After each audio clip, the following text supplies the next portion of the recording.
Welcome to the ESR Africa studio, broadcasting from Inlet, Africa. Today I am speaking with Albert Murungi, who is the Head of ICT at UEGCL in Uganda. Welcome to the studio. Thank you. So I want to talk first about what UEGCL is doing in terms of ICT. Thank you for the question. UEGCL, that's the Uganda Electricity Generation Company Limited, is a state-owned entity in Uganda that's responsible for electricity generation, but more specifically managing the big power generation facilities owned by the state. From an ICT perspective, we are doing a lot of work as an enabling unit to ensure that we can continue to generate electricity sustainably, reliably, but also more importantly, safely, using various technologies. Yeah. Right. Are you undertaking any metering projects at the moment?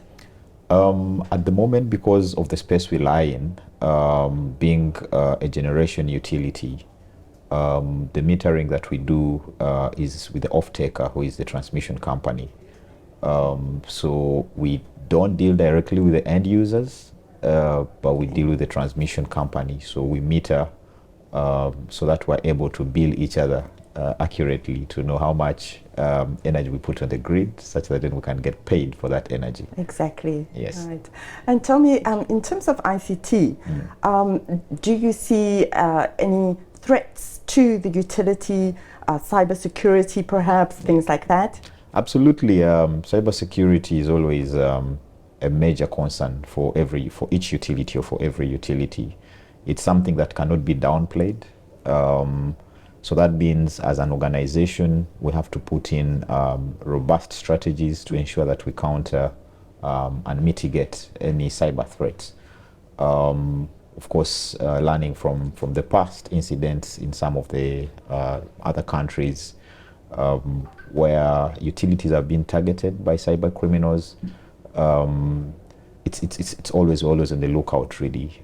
And the fact that utilities are considered as critical infrastructure for most nations, because of course of the service or their contribution to the economy in terms of the energy that we generate. Cybersecurity really continues to be one of the top threats that we always trying to counter. Yeah. So we're investing quite significantly in different ICTs. That's different tools, different softwares, building capacity for our staff in cybersecurity, just to ensure that we can not only manage the day-to-day mitigations, but we can also continuously manage our cyberspace. Okay. Yeah.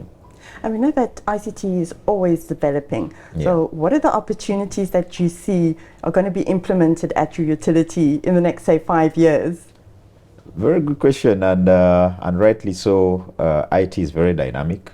The starting point from an operational technology perspective, you find that within a period of, say, 5 years, most of the technologies, the operational technologies that have been installed, for instance, within the power plants, are getting obsolete. So that means we have to continuously keep working on the replacement strategies to ensure that we have current technologies running within our power stations, continuously updating and upgrading components like the PLCs, the RMUs, RTUs, all these different components that come together to ensure that we have a complete technologically working system. So in terms of opportunities, these are always evolving. Of course, we continue to put in other technologies to support the maintenance activities for the crews that manage the plants, things like computerized maintenance management systems. And also, as the facilities age, we have to put in IT tools to help us with asset management, because asset management is very critical for most power plants. That way we're able to tap into the efficiency gains and also know optimal levels of running our plants for sustainability. So indeed, there's a lot of opportunities from an ICT perspective, and the list is endless, really. Yeah. But I'm so glad that you mentioned, asset management, because we don't really think about ICT when it comes to the power plants. Yeah. But thank you so much for sharing that with us, Albert. Thank you so much too. And to our viewers, thank you for watching. Stay tuned for the next video.